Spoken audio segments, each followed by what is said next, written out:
It's the second day of the virtual summit on just transition organized by Like and Trust in collaboration with different actors, organizations, and experts. So the first session today, out of 3 sessions we're having, is on the food sector. And we have a great lineup of speakers today. Some of them you're familiar with from our webinars before, some very new, all having something to speak, very interesting stuff on just transition.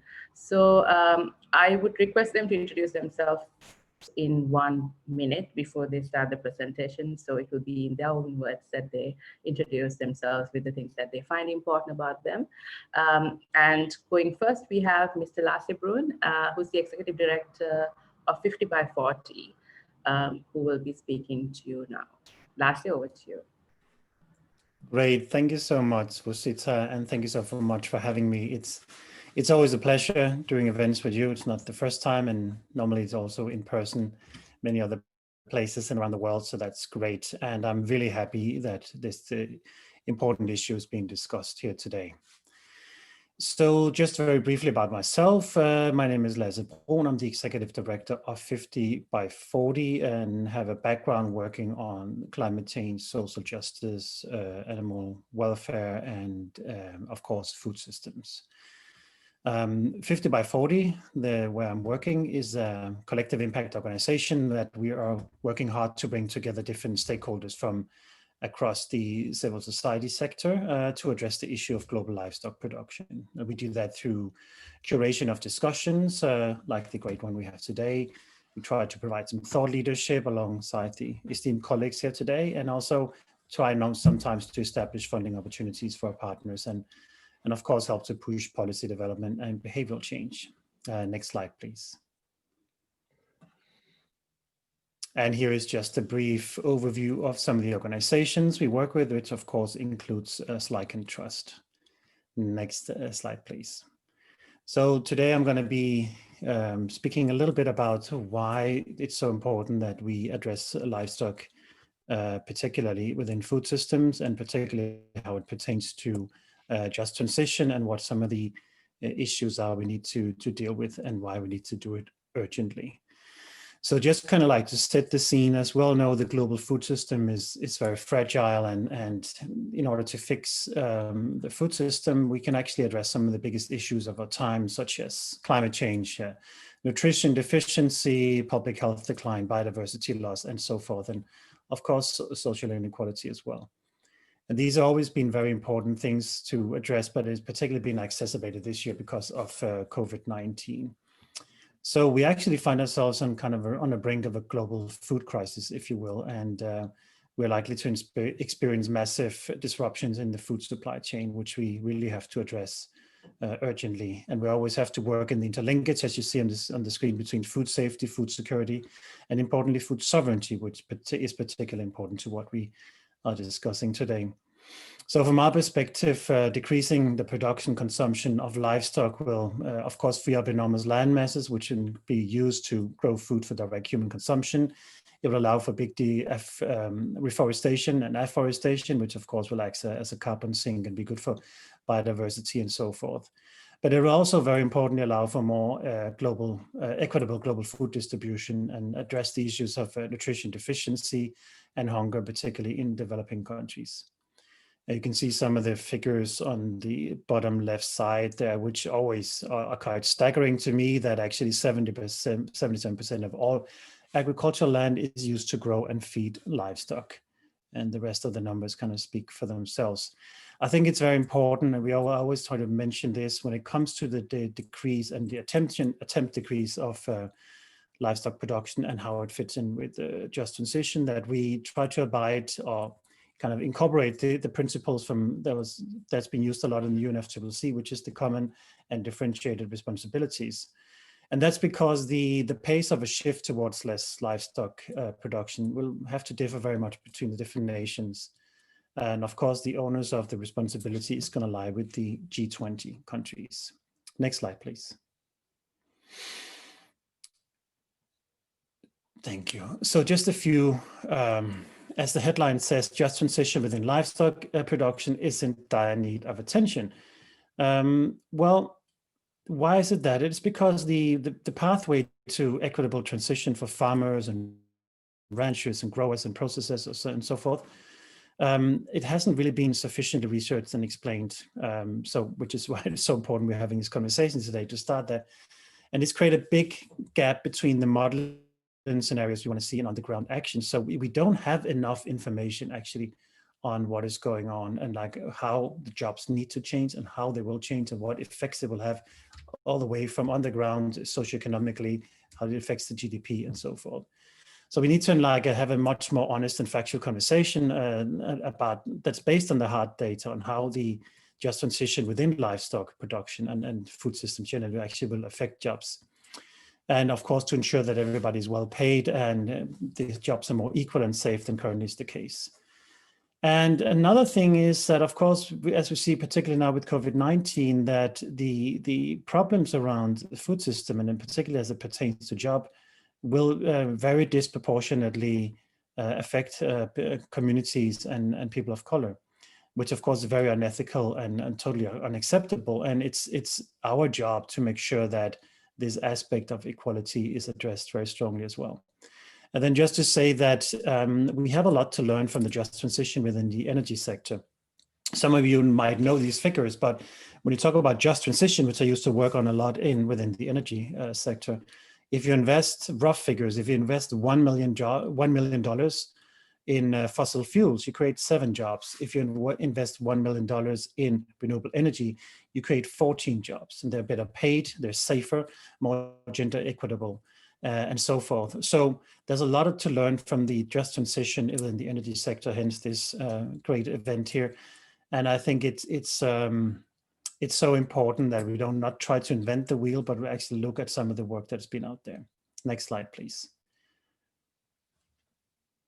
And here's just briefly to say that the SDGs, of course, is guiding everything that we do, and we not being 50 by 40, but the movement as such, because it's kind of like built into all the political agendas, particularly the geopolitical agenda, and also as it pertains to the Food System Summit and the 2030 timeline for the SDGs. And of course, the biggest ones that we see are important from our perspective are SDG 2, 8, 12, and 13 and their interlinkage. Next slide, please. So here I want to just talk a little bit about the funding landscape for livestock, because it's important that we, and normally I've been using some figures that goes back to 2018, but these should be the more fresher figures. And as you can see that it's quite a staggering amount of money that is being used on addressing climate change each year. So this is here, as you can see, it's 736 billion a year to address climate change, and about 4 billion is being used to address the livestock issue, which is less than 1% of that amount. And that, of course, is completely disproportionate when you consider that the greenhouse gas emissions from livestock constitute at least 14.5%, which essentially means there's a $106 billion opportunity for livestock greenhouse gas reduction work. So we're going to be pushing hard to make that quite clear so the movement can get the funding needed to address this issue. Next slide, please. Here, I just want to talk just briefly and just say in terms of specific examples of, I spoke before about some of the data that's missing for us to move forward with this. But if you look at some of the things that's going on, and you'll know some of the organizations working on the ground, Transformation is one of the initiatives that are specifically speaking to farmers and helping them transition. There's a lot of stuff going on, which is great. And also we are seeing some overall tendencies. So for instance, the ILO came out with a report earlier this year that actually demonstrated that if we were to shift to much more plant-based diets in Latin America and the Caribbean, that could by 2030, again 2030, create up to 19 million new jobs, not one-for-one exchange jobs, but new jobs. So these calculations need to be done in much detail, of course, across the board in different regions as well. Next slide, please. And here I just want to mention a few of the important drivers we are and opportunities we're engaging in. Of course, everything we try to push forward is guided by the Paris Accord. And particularly when you look towards the next so-called ratchet up moment in 2025, which is going to be the second time that all the membership nations of the UNFCCC has to come forward and say, what have my country done to contribute to climate change mitigation? And up until now, most of you will know that the so-called Ndcs, as the climate change calculation is called, they have been predominantly focusing on energy, industry, some extent land use, but hardly anything on agriculture and definitely very little on livestock issues. So it's so important then when we come up to the next what used to be called the Talanoa dialogues in 2023, when those dialogues start between the countries, it's so important that we have the data available to actually demonstrate how a transition to more plant-based diets is not only going to be good for health, for the environment as the climate change mitigation, but actually it will create jobs and actually help boost the GDP of the countries in question. And of course, the other thing I want to mention is the United Nations Food Systems Summit, which is going to take place at the end of next year. All the different tracks are important from different perspectives, and particularly the interlinkage and of course the trade-offs, which is going to be a big discussion between the action tracks there, which addresses the nature-based solutions, equitable livelihoods and so forth, and also consumption patterns. And 50 by 40 is particularly engaged in action track 2 and looking to see how we can maximize that opportunity.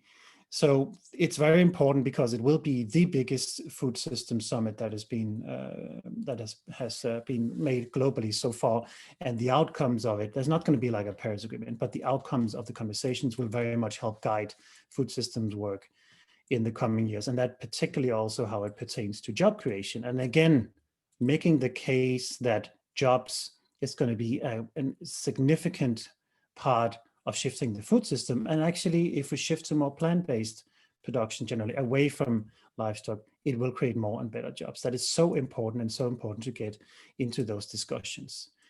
Next slide.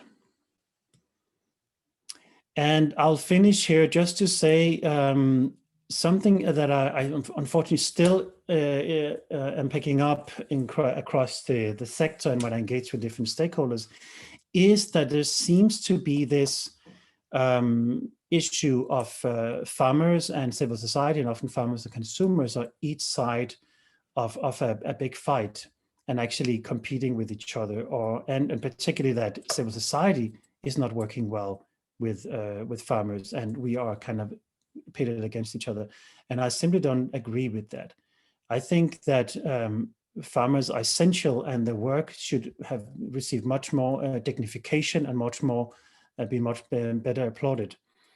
And my vision is that we become much better at finding out who our real friends really are, which essentially means that we should be much better working together with the farmers. And what I hope to see and tell the story of going forward is essentially how the consumers and the farmers actually are walking hand in hand towards those who have put in place a system that is not really working. So the policymakers and some of the big corporations, and saying, we don't want to produce this food anymore. And the consumers say, we don't want to eat this food anymore. We want something else. We want to produce great food and we want to eat great food. And together we can make that happen. And I think the better we can build those strong alliances, the better we're going to be at making that shift happen. And that, of course, dictates being honest about the food issues and the job issues within the farming sector, and also how we can build newer and better jobs that respects the consumers' rights, but very importantly respects the work of the farmers as well. I'll leave it there. Thank you so much.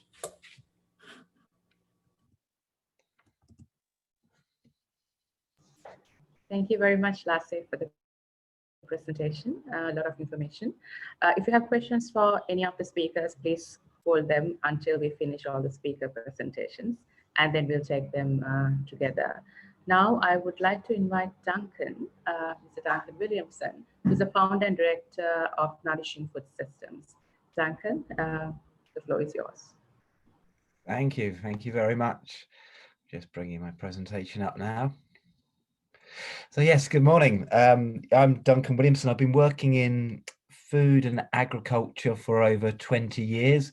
My background in it goes back before that. I was brought up on a small holding in the United Kingdom in the 1970s, where we had a flock of chickens. We had 400 chickens, where in those days that was considered a large flock of chickens. But things have changed since then.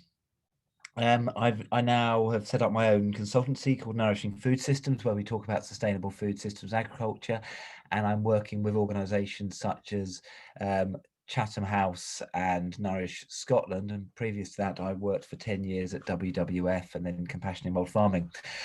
And I'm just going to sort of take you through the just transition as I understand it, and my particularly paying reference to my work with farmers, both for the Chatham House work and Nourish Scotland, where my focus is been purely on engaging with producers and learning about what this means and where they are and how we can get their voices heard, and also looking at the impacts of the pandemic that's recently hit them.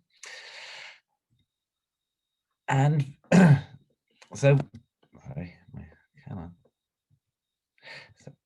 Yep. So the current, I think it's worth highlighting that the current food system is trapped in a vicious circle. What we're seeing is climate change is both caused by the food system, but is also damaging the ability of the food system to work properly, and is almost a feedback loop within itself, because the more the food system doesn't work properly, the more land we need, the more climate change there is. There's also a lack of crop and livestock diversity within the food system, which means it's vulnerable to shocks, it's vulnerable to disease, and it's vulnerable to things like climate change. You've also seen a food system that drives environmental impacts, such as soil loss, air pollution, water pollution, biodiversity loss, but is also going to be damaged by those impacts. You also see a system which is built on social and health impacts, which we all know, whether it's on farm level or as a citizen level. And then finally, you'll see a food system which is built on cultural loss, the homogenization of food, everyone eating the same food all over the world, whether it's an Impossible burger or a box of breakfast cereal, means we're losing the culture loss, which brings people together around food. And this is a vicious circle which just keeps eating itself. And I think we need to start looking at breaking free from that. But building on from that, I've been doing a lot of work around COVID and the impact of the pandemic, and speaking to producers all over the world, but also speaking to financial institutions, global NGOs, and there seems to be two narratives coming out of the current crisis. And these two narratives are in direct odds at each other, and one of them, I would argue, is in direct odds of just transition and a sustainable, just, fair food system. So we're kind of at a crossroads that we need to be very, very aware of. So the first narrative that is predominant is business as usual and the system works. COVID has not impacted on the food system, and in fact it's shown it to be really resilient and we don't need to worry about. And this is built on the narrative that trade is always good, global trade works, and we have seen global trade has not been impacted in the slightest by the food system. Big freight, big boat transports have not stopped. We've seen commodity flows still going from the south to the north. We've seen great feed transports, wheat, grains. They've done brilliantly. It's been record harvests across the board. And they haven't really been impacted. If anything, we've seen a leap to digitalization from the port system so that they can enhance global trade. And talking to growers in the commodity crops, they're expecting record harvests again this year. And when you raise issues such as climate change, they don't see it as an issue for now, they see it for an issue for later on. So in that respect, it's worked. The other big players in the global trade in the business as usual, like the factory farmers, they're seeing it as working. It's also saying that they can make their production systems more secure. They're supplying food, they're delivering food security, not nutrition security. And again, we're seeing that across the board in most industrial farming systems haven't done that badly. And in fact, it's a sector that's probably made more money. And this even goes down to what the food that's on our plates. The companies that deliver ultra processed food, and that could be an ultra processed burger, it could be plant-based sausage, it could be Impossible Foods, it could be your breakfast cereals. All of them have done very well. They've not done badly. They're not linked to farmers, and because they're linked so closely to the global trade market, their sales have gone through the roof. So that's one narrative, and we know the impact of that, as I've talked about in the vicious circle.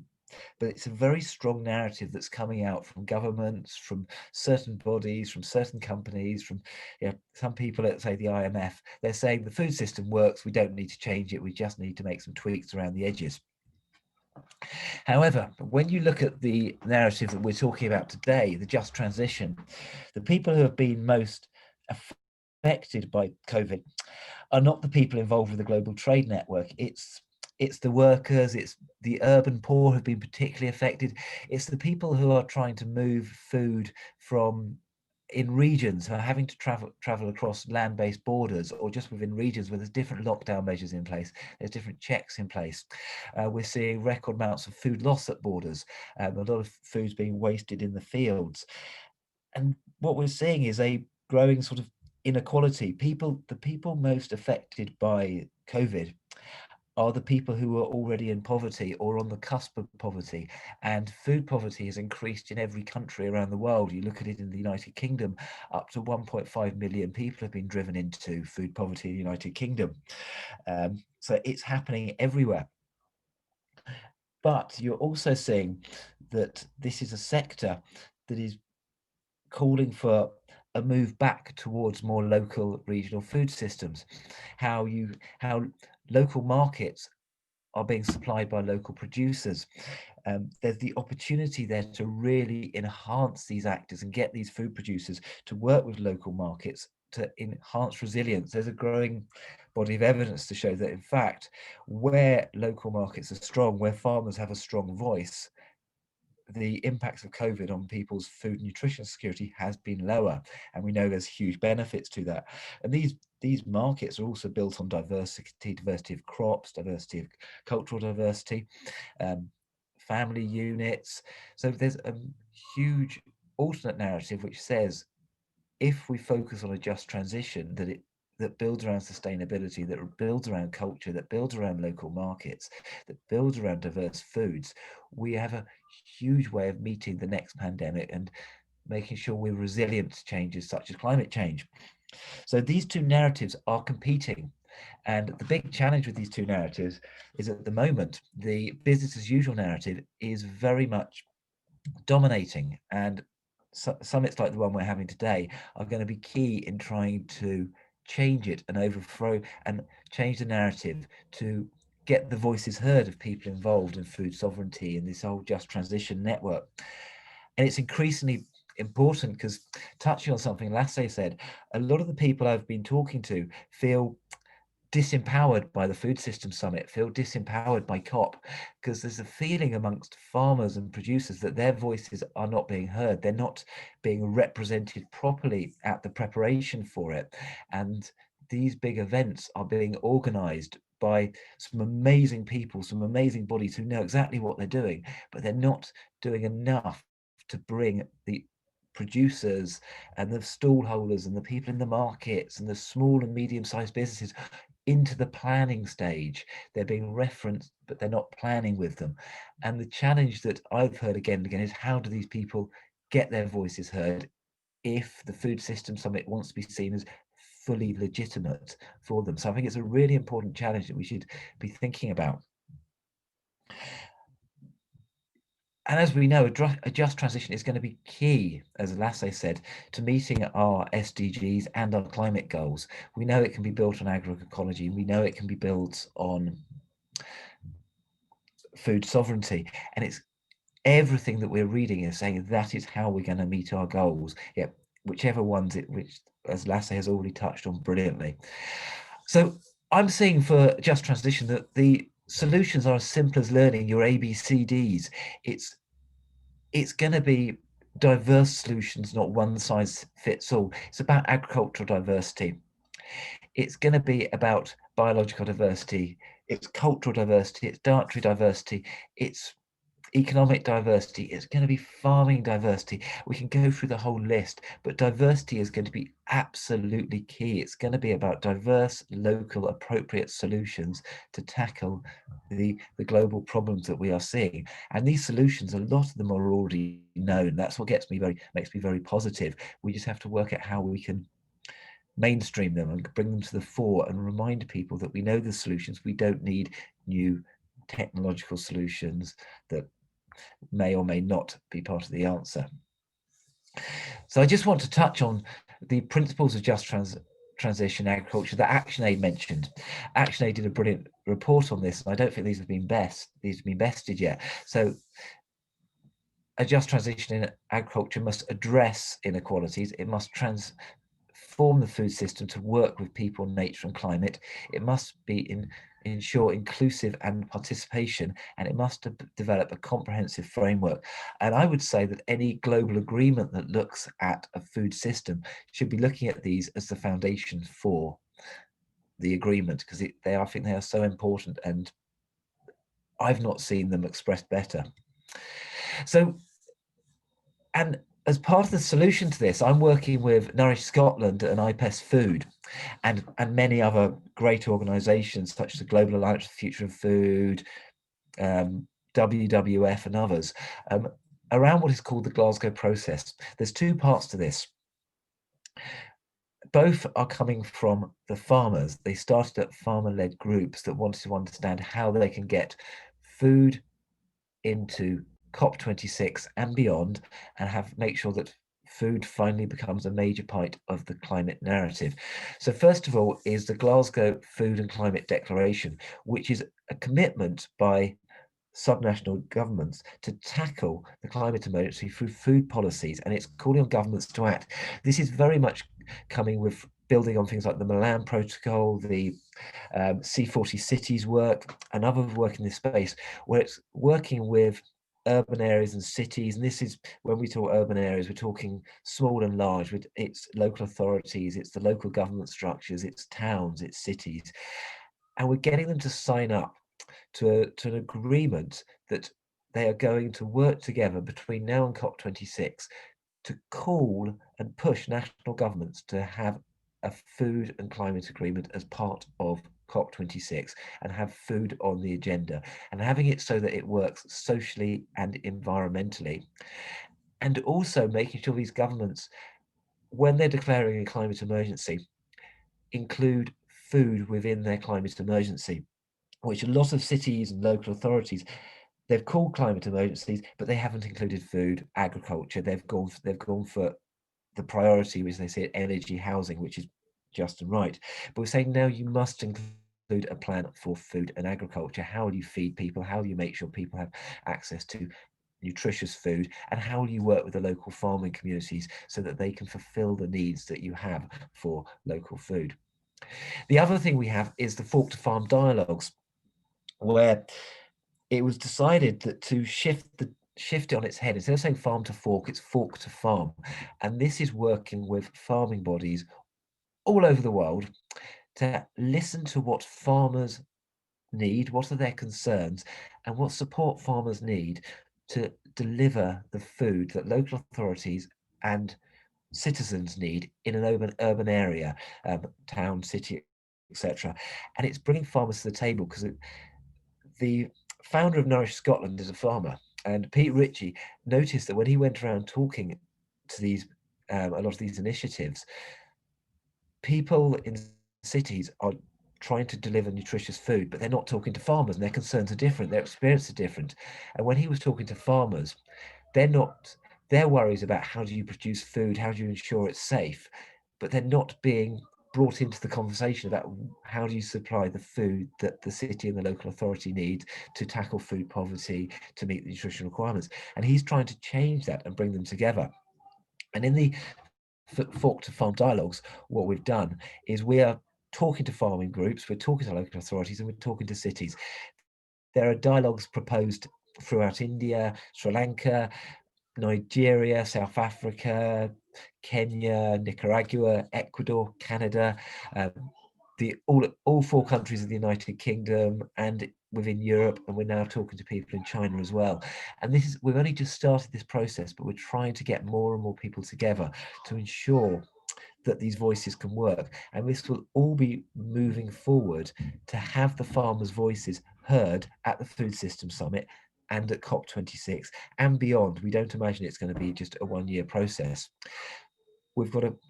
And the core issues to this are around how do you energize and empower? How do you get cities and farmers working together? And how do you tackle the fact that policies as they stand, and a lot of proposed policies, don't take account of the diversity of cities and the diversity of farming conditions that are faced around the world, and we're all trying to bring them together.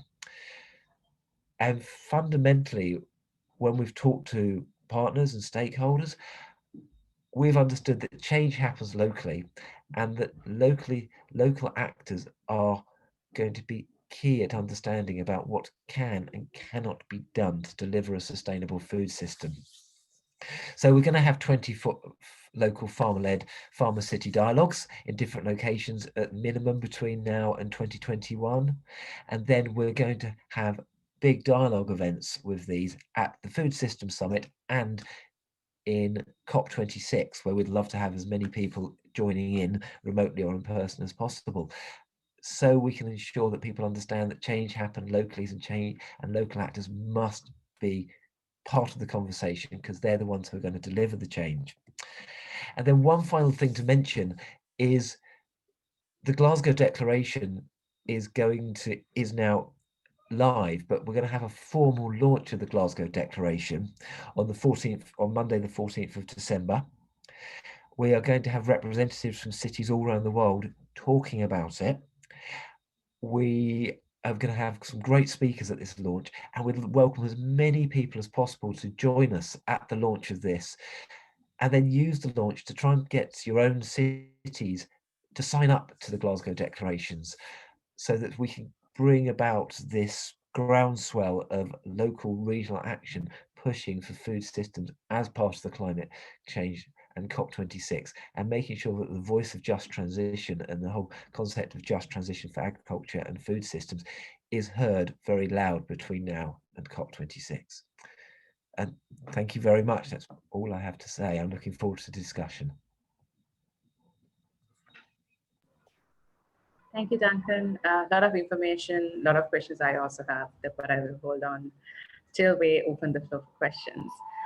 So next speaker is going to be Dr. Danielle Beckmann, who's the co-founder and CEO of Foodshed.io. I'm sorry, Danielle, for slaughtering the name, unfortunately. Foodshed.io. So I will leave it to Danielle to speak more on it. Hi, everybody. I don't know if you can see my email. That's not what I'm intending to show here, but I have a few things I'm just going to show you. Right now, it's actually, I think, 12:30. I'm in the state of Oregon, and I just drove for 7 hours. So hopefully I'm on my best game this evening or morning or wherever this is. I guess I'm going to start by making a statement, and this might be something we can all talk about a little bit later after this, but I feel like there's a quiet opposition to all of the climate change work that's going on in the country right now. Food is definitely a very important part of it. I work here in the United States with a lot of farmers and with retailers in order to make it so that they can have farmers markets in mainstream grocery stores. That's what Foodshed does. And I feel like you can have all the meetings you want to have, all the laws that you want to have, but until the program is paid for and that everybody's bought into it, it's never going to work. And I'll also put this out there that my work was made harder when Greta made her speech at the United Nations, because I had to go speak to farmers that thought that she was a teenager that doesn't have experience in their world, and that if they needed to make some changes or wanted to make some changes, they're just simply not funded. And that's here in a developed country like the United States. smallholder farms that are in some developing countries might have an even harder challenge in front of them. It just doesn't, I don't want to come out and criticize everybody, but it just doesn't make any sense to me that we just keep beating people over the head and telling them that they have to change their business and how they work without actually figuring out how they can do it. And that's the resistance that I meet. At the same time, I've been able to make a lot of progress. And the reason that we're doing this, it's called Food Shed, as I mentioned. Let's see here. We're essentially trying to build a local food system. We started it in New York and we did a little bit there, but we got in bed with, I guess is one way of putting it, with a major retailer in the Midwest called Schnucks. And it is a mainstream grocery store that serves a very diverse clientele. They have rich people, they have poor people, they have rural people, they have people from different countries. But in an area of the country, St. Louis, Missouri, and some regions around there, that votes for Trump. In a lot of cases, it used to be something, and probably its best days are not ahead of it. But these are the kinds of places where if you can make it work with all of the allies and partners and whoever the people are that actually live there, that you can make significant change fast and do it at scale. We started about 2 years ago, and this has been our major season. Here's part of our impact report. We're not done with the year yet, but you know, there's a lot of little boxes here that I can go over on what we were able to do. Essentially, by working with this grocer, we were able to reduce the spoilage of food, which I think is important, but also, believe it or not, raises the price that farmers are paid because their produce is more valuable if the grocer can make more money by not throwing a third of it out. You can look at these other kinds of things. Some of them are just popular because of COVID, but you know, local food is somewhat cleaner. People think now they're more concerned about it. The health aspect is the one that I think is really one of the major drivers of this. I often say that our customers don't have to know how to read in order to understand what's going on with what we're doing. Our local produce replaces the tomato that came from far away, and it just tastes better. I don't have to, you know, bother them about anything or ruin their day. In fact, in some cases, if you put up things in a mainstream place, and we do A/B testing on this, that talks about climate change or anything like that, they're less likely to buy it because they think it's expensive. So we don't even market it that way. We do market it in a local way, and that there's a farmer involved in it, but we don't beat them over the head with climate change news of any kind. You know, we can go into the food miles that have been traveled and the increase in sales that I did hear with one of the other presentations about the economy. When you're in a place that your food shed is not actually feeding you, that money is leaving the area, it's going to some other places, but it causes some other problems, at least in our country. One of the reasons I think that the Trump administration came to power is not just because of the distribution of wealth in this country by class, but also by region. And we're helping to create jobs, and it's real. So I guess just to kind of wrap things up a little bit here, give you a little bit more here, because I want to make sure that I get us back on time. The easiest thing to do, and I know that this is a global audience, I don't know your economies, I don't know how things work in your countries.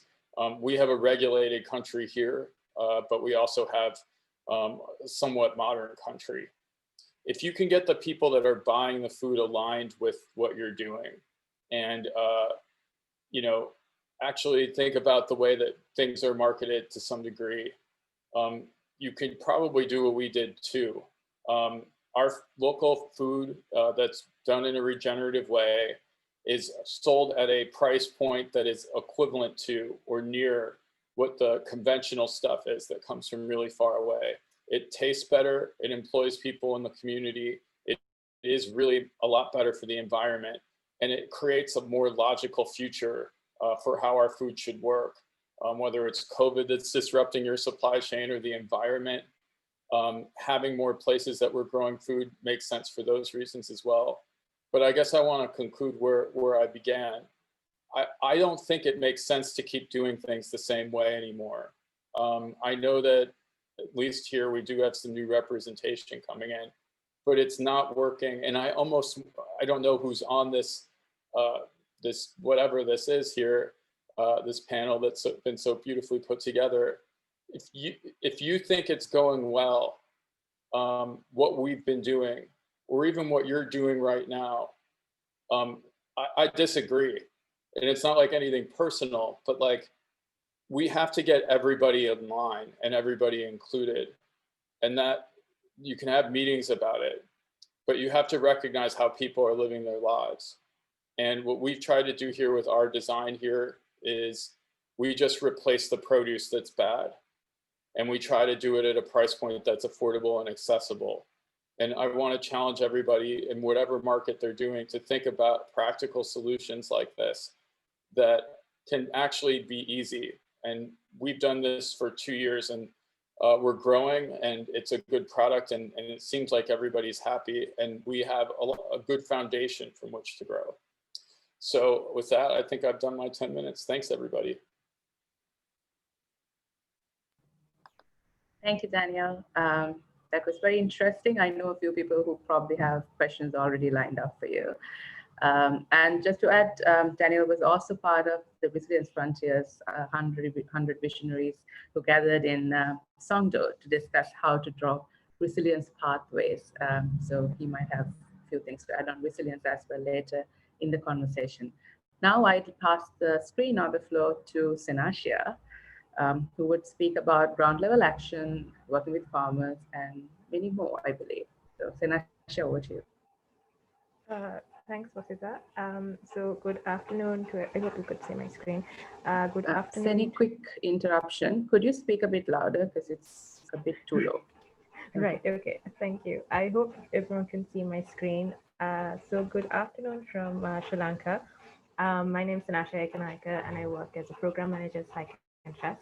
I would like to briefly, before I get into my presentation, speak a little bit about the work that we do. We identify as a not-for-profit think tank. Our focus areas include climate change, adaptation and resilience, sustainable development, environment conservation and restoration, social justice, and wildlife. We also engage in legal and policy research, education and awareness creation, capacity building and training and implementation of ground level action. And this extends to research and policy work that we do regionally in Asia and Africa, as well as our engagement with the UNFCCC, who is also co-leading organization for few of the sessions these 2 days. And we also engage with the Nairobi Work Program, as well as the NAP Technical Working Group. So with that, I also want to speak a little bit about my focus today. I will speak on Sri Lanka's agriculture sector in context to just transition. The project, the presentation is supplemented by some of the work that we do as part of multi-ethnic partnerships on climate and disaster risk finance in the context of the Insurance Against Global Partnership. And I hope that what I say today will add to what's already been said. So a little more on the project that we do. We work in 2 areas in Sri Lanka, that's Anuradhapura and Trincomalee. I hope you can see the 2 dots. And these are 2 areas for rhizome cultivation, and our project activities focus on analyzing climate risk transfer and climate insurance mechanisms in the agriculture sector to map out key stakeholders and identify gaps, needs, and opportunities. Besides ground level data collection with farmers, we have also conducted, when COVID guidelines were less restricting, conducted capacity building for sessions for youth groups and farmers as well. So before I touch on just transition and risk transfer in agriculture, I just want to briefly explain about, or rather give an overview of Sri Lanka's agriculture sector. So as you can see, we've had a steady decline in terms of Sri Lanka's the agriculture share in our GDP, and one of the main reasons for this is actually the growth in the manufacturing and services sector when compared to the food and agriculture sector. However, another reason that we found through ground level research is that people, especially young people, are moving away from agriculture. And this is for a number of reasons. These include unfavorable climate conditions, lack of institutional support for diversification within the sector, as well as compensation when receiving payouts during time of crop loss, lack of technical and technological support, again, for whether it is to diversify the crop, as well as lack of financial support from institutions, which thereby leads to agriculture not being a guaranteed stream of income. All of these reasons combined bring us to the implications caused by these circumstances, and these include climate-induced migration and people actually moving away from their homes to cities, crowding of cities, and also people moving away abroad to the Middle East specifically, as well as loss of traditional and indigenous knowledge and technology. So just coming quickly to the key takeaways and what we can do. So we speak a lot in terms of risk transfer, and risk transfer in the long run would also facilitate transition within the agriculture sector. It's also one of the key components, one of the 4 components under the climate risk management tool, which includes risk assessment, which is to manage risk comprehensively, and that will help decision makers to understand and characterize multiple risks. Risk retention, which is when a country or community chooses to absorb the impact of a climatic hazard if it occurs. Risk reduction, which can usually be achieved through a range of structural and non-structural measures. And risk transfer, which is what we are speaking of today, right now. It is the process of shifting our financial consequences of particular risk from one party to another. In the context of just transition in the agriculture sector, risk transfer is beneficial because it helps put a cap on the losses. It also helps protect livelihoods of farmers, and also it acts as a protection and as a barrier against shock to the existing system. I'm not sure if I spoke too fast or too soon, but yeah, I hope what I said was able to add to what has already been said, and I hope this will facilitate more discussion during the group work and during our recap session as well. So I look forward to interacting with you all within the next hour or so, and thank you for the opportunity. Thank you, Sanashia. Thank you very much. We have a few people from these areas on the call as well today. So in the group work, maybe they could share more information from the farmers' interactions and the group work that happened on the ground, which can be brought into the conversations about supply chains and how youth and farmers feel about different things related to climate change as well. So thank you, Sanashia. Now I move on to Mr. Rafael Potselver, who's the International Policy and Public Affairs, who is an International Policy and Public Affairs Specialist at ProVision International. Rafael, over to you. Thank you very much, Vasita, and thank you, Sanashia. Would also like to thank all the speakers for their great presentations. I think we covered quite a lot of different fields with Duncan, Daniel, and Lasse. So thank you very much for the opportunity to be there this morning. My name is Rafael Potselver. I work with the food awareness organization ProVeg International in Berlin. We are a member-based NGO with over 15,000 members, and our main goal is to accelerate the shift towards more resilient, sustainable, climate-friendly, and I would also say just food systems by reducing the consumption and production of animal products, especially industrial animal products in countries from the north. We have offices throughout Europe, but we're also present in the US, in China, and South Africa. So I think it's also very important, as we talked about it this morning, to have a perspective that also that is at the same time local, as Duncan mentioned, some initiatives from Nourish Scotland and others, but global and local at the same time. So we take really all aspects of food systems into consideration. So we work at different level from school programs events, corporate engagement, catering directly, but also like political outreach, what I do mainly at the UN, at the UNFCCC, UN Environment Program, or the FAO, and other UN agencies. But like, yeah, I will try to keep it relatively short, as we already covered quite a lot of elements, and I think it's important to also have like some times for the discussion. I'll go to my first slide right away, maybe like the second one, actually. Exactly. So why a just transition in the food sector, and how is the current food system feeding us? We already, like, I think, like, covered a lot of elements of like what is going wrong. I think like we didn't mention, for example, like food waste, but that's also like a super important, interesting, and shocking element that we always have to keep in mind. I think the climate and biodiversity environmental aspect of our current food system, we talk about it a lot, and Lasse also mentioned that we have like 3/4 of like the current agricultural land that is used to grow livestock or livestock feeds, even though it represents a disproportionate low amount of calories in comparison, with less than 20% of global calorie intake, I think. We know the greenhouse gas emissions, like the impact on climate change, and how important, I would say, food systems have become at the UN and at the UNFCCC in particular. And I think that, Lasse and Duncan, you mentioned, of course, that, like we need to inspire ourselves also from, I mean, we need to see what happened with the energy sector and have a just transition that could be like also taking into account some elements of there. But I think that overall we can still be encouraged by the fact that agriculture and food, even though representing a very low amount of like the expenses to tackle climate change, they're gaining traction, I think, in the discussion, credibility, and this is something that is already positive.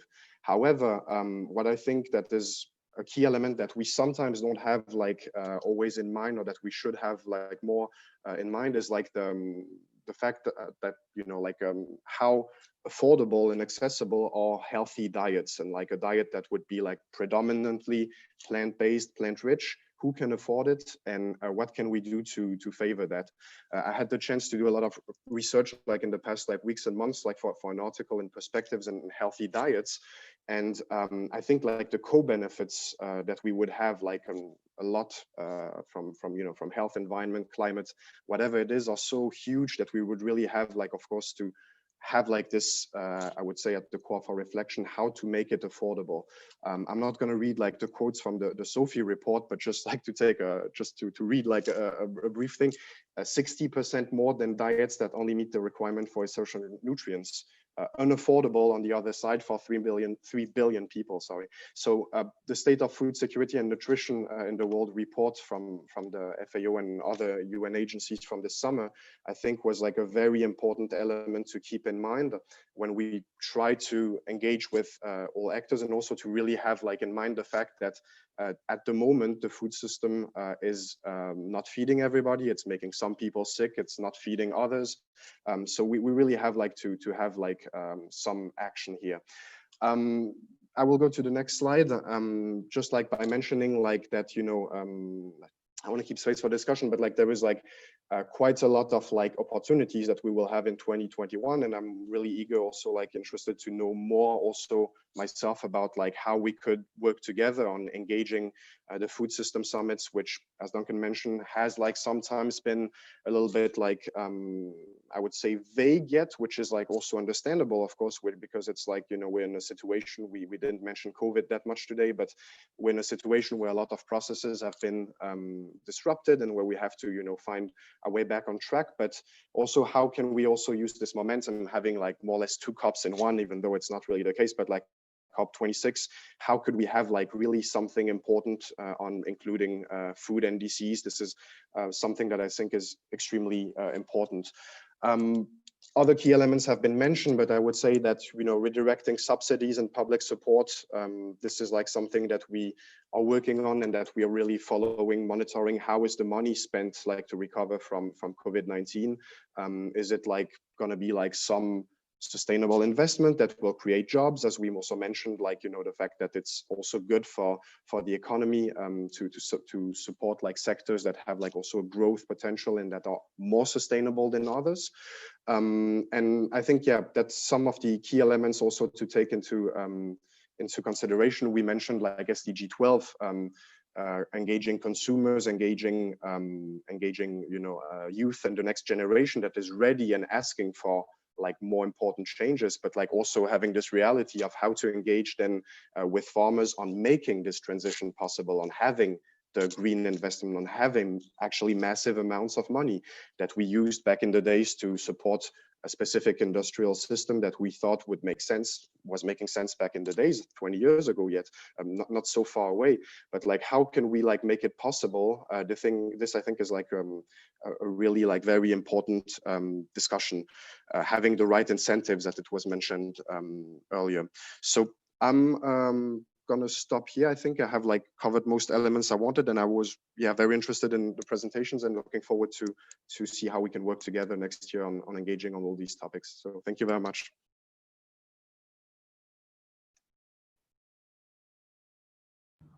Thank you, Rafael. Thank you very much to all the speakers for the first presentation and intervention.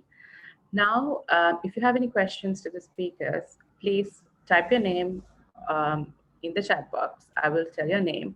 You could unmute yourself and ask the question, or if you want to make a comment about something said by the speakers, you can do that as well.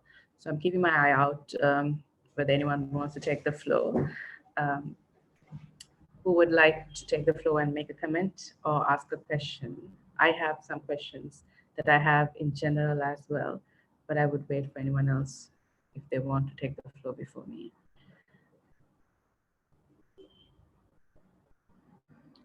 Okay, so while you all decide what you want to ask, if you want to ask something, I'm keen to understand the supply chain and also the aspects on how, local food production and supply systems work. I think Danielle mentioned this, if I'm not mistaken, Duncan did, almost all the speakers did. So just to go into that a bit and maybe look into communications, how do we convince people to change their behavior systems? This applies across the board in terms of our choices and how the transition could happen. So I'll start with Danielle and then go to the others, if you would like to take the floor. On mute. So it's obviously, it's pretty complicated how all this food gets to the places that it gets to right now, and how farmers grow it. But the first thing that comes to mind is, in this country, and I imagine there's forms of this in all sorts of places, there's distributors. And so if you wanted to change a lot of the things that we're working on right now, and you have these people that are sort of established, and for whatever reason, their role is taking the stuff from the farm and doing something with it and then selling it to a grocery, there's all these payments and relationships that solidify people's ways of life. And in our country, the people who work at distribution places, some of them are mob related, but then some of them are just boring people that work at these places. So they are set up to work against a lot of the kinds of things that we want to do here that make sense. And so in some cases, you have to just outcompete them and then they go away. But in a lot of cases, the easiest thing to do is to figure out, is there a way to incentivize them, because they are a silent but powerful opposition to the kinds of things that we're trying to do. And, I think I've done a little bit of both. In terms of how our system works for moving the food, we use existing resources. The grocery stores, when they deliver to their locations from their distribution center, when the trucks come back from the grocery locations, they're empty. And what we've gotten them to do is take produce from the local farms that are around them back to the store, essentially using the same, footprint that they have, but reducing other footprints that could be out there. And then helping farmers to aggregate together how they're doing, how they're getting everything into the city, because oftentimes even though there's some urban farming, a lot of the in-ground farming needs a lot of land, obviously. So it needs to be a place where land is cheap. So that's how we coordinated, and we've built technology that helps us to do that, that will increasingly be better. And we're trying to optimize the customer and what they're buying with what's being grown. Right now, there's almost none of that communication taking place. And so it's very inefficient. It also has the farmer and the smaller farmers in a lot of cases taking all of the risk on about whether or not whatever they're growing is going to be bought, and it depresses the prices for them. So these are some of the issues that we work with, but we still feel that you have to think about, and it may not make sense when you're approaching these places, why they work like this, but feel included. Even if what they're doing, you're looking at it and you're like, that's wrong. That doesn't help us in what we're doing. We still feel like we have to either work quietly around them or try to include them because these people are there.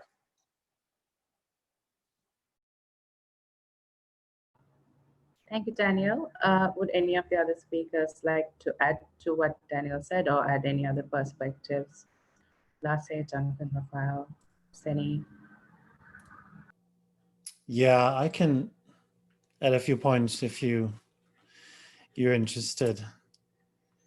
Yes, please do. Yes, thank you. So I thanks, Daniel, for what you're saying. I couldn't agree more. And I think a couple of points I want to make. First of all, it's important that we also, since it's also a global conversation, we look at it from a global perspective, because some places it's a matter of like there's simply no food production. There's hunger and nutrition deficiency. And other places, in particularly North America, in Canada, you have issues of the healthy, planet-friendly, good food is there. There's issues around affordability and accessibility, and how to overcome that as well. Two things I want to mention in that regard. One thing is about I think the increasing importance of urban farming. So as you know, the global population is growing. I can't recall the latest number, but is it 10.5 billion now by 2050? It keeps growing, obviously. The cities are going to grow, and what used to be peri-urban areas where a lot of the food production is swallowed by the city and become urban. So the peri-urban gets pushed and pushed and pushed, and that's bad in many ways: transportation, access, and changing the soils, and also, of course, encroaching on natural habitats that can lead to a strong connection, a shorter distance between wildlife and human beings, which can lead to pandemics, as we've seen so far. So many different aspects. And one of the things to address that is that to deal with in this regard is the fact that we cannot just keep pushing out and out and out. And urban farming will have to become one of the bigger producers of our food. And I'm not talking about growing tomato plants in your windowsill. I'm talking about large-scale urban agriculture in terms of fresh fruit and veg. And it is actually quite possible. There's an interesting company here in Canada called Lufa Farms. They use existing space, so large-scale roofs on like warehouses or factories that can carry greenhouses on top. So they do that, and they make it a very complete system. They use integrated pest management, rainwater collection for irrigation, solar panels for the electricity and so forth. And essentially they, within like 2,000 square meters, produce a lot of fresh fruit and vegetables, and then can be given directly to the people. So I think we need to look at much more urban farming carried out by farmers whose land particularly has been swallowed up by the expansion of cities. That's one thing. The other thing I want to mention is public procurement. In order to support farmers, particularly locally, and break down different barriers, it's so important that much more is done at a local, and very local scale for public procurement. That goes for municipalities when they develop public procurement policies in terms of what should the schools, retirement homes, the prisons, the daycares, and where should they source their food from. And there is incentives or even regulations put in place that dictates that a very large percentage of that food has to come from local producers who are paid fairly and who produce food that is healthy for the workers who produce it, for the nature, and of course for the consumers or the people who are ingesting the food. And with the increasing power of subnational governments, I think it's a really good place to start. And actually, that's something that can be extrapolated from a bottom-up perspective, because when a national government needs to make strong legislation or engage in issues around climate change or changing the food system and also job creation in that regard, the more they can look at what's been happening at a subnational level, particularly as it pertains to municipalities or even states in places like the US, for instance, or Brazil, the better. They're much more inclined to make more radical changes and engage in more progressive ways if they can see that actually it works on the ground between the farmers and the municipalities. So there's a lot to be gained from that. I'll leave it there. Thanks. Thank you, Lasse. Duncan, would you like to take the floor? I can see you. I'd just like to just build on something Lasse said and add something. So on the procurement, Lasse is completely right. And what I've noticed recently is that there is a move afoot where some locals and locations and regions are starting to do exactly what Lasse suggests. So an example that springs to mind is in the southwest of England. You've got something called the Southwest Food Hub, which was set up by farmers, and it's lots of small scale producers doing different production methods. Some are organic, some are completely non-organic. You know, you've got livestock farmers, you've got vegetable farmers, and they've all come together. And alongside, they have worked with NGOs to get local authorities and city governors to start putting out public procurement contracts that they can bid to together.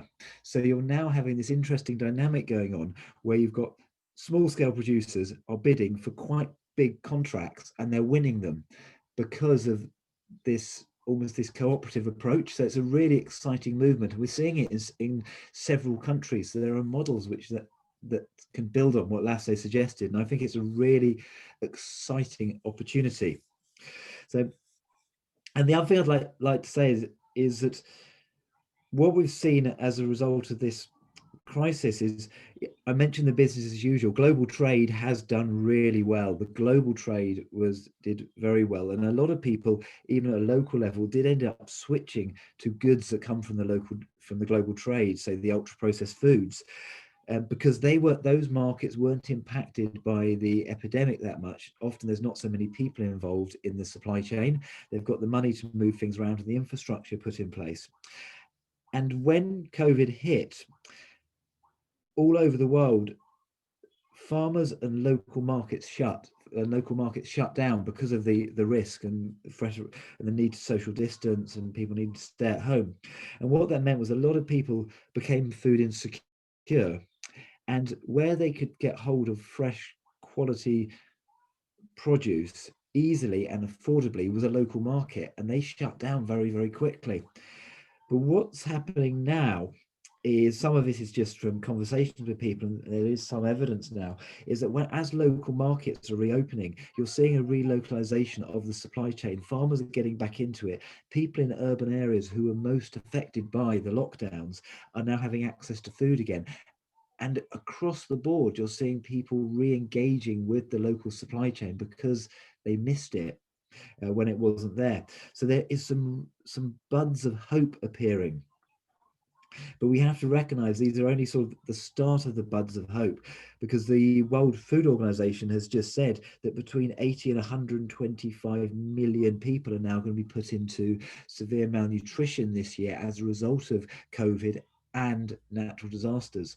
But the growth of local markets will hopefully enable people to move out of it quickly. Thank you, Duncan. Raphael, do you want to add anything, or else I could? Yes, Yes? just I just had one minute. Like I think there were good points just mentioned there on urban farming. Lasse, like you said rightly, it's not only about growing your tomatoes on your balcony, but it's also about it in a way. I thought what was interesting was, like, of course there is, and the numbers are pretty interesting. I don't have them here, but once you dig a little bit more into urban farming and the potential it has, it's not about like just having tomatoes twice a year and like being dependent the rest of the time. There is also, like, some space, and myself living in Berlin and being in Berlin, it's also interesting to see here where we have like a less concentrated, in a way, like less population per square meters and more space, to see that you can also use like some former industrial spaces or others to really grow quite a lot of products and vegetables. So I thought that was very interesting. Of course, there is potential also, like in doing it like in New York and in Paris and other places, but especially for big cities like Berlin with a space, there is like an evident solution to part of the problems here.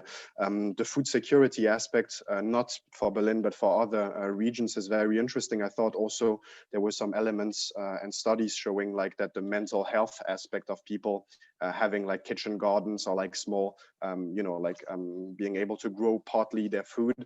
There was like also some real big benefits like on mental health and on like passing like through getting through the COVID crisis, where like of course the whole supply chain was completely disrupted and having like much bigger impacts in countries from the south, because we didn't have like much like shortage of anything in the north, but of course it was like very different in other countries. And I remember seeing some very interesting examples from, I think, Senegal and Ghana on that potential.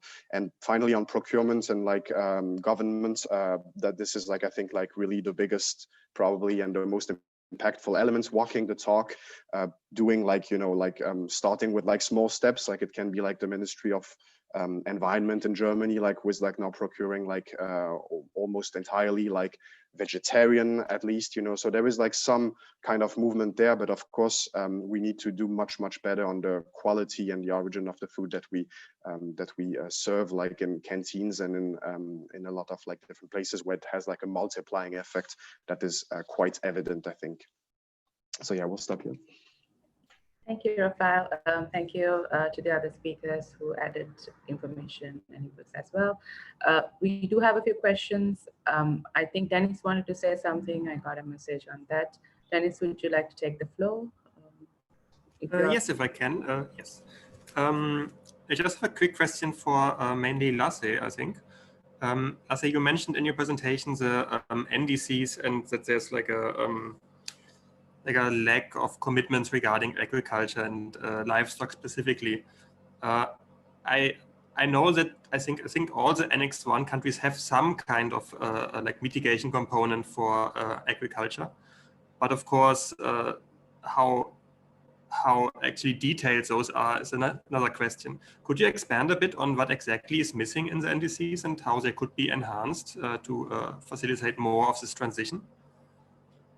Thank you. Yes, thanks a lot for that question, Dennis. A very good question. I'll try to be brief.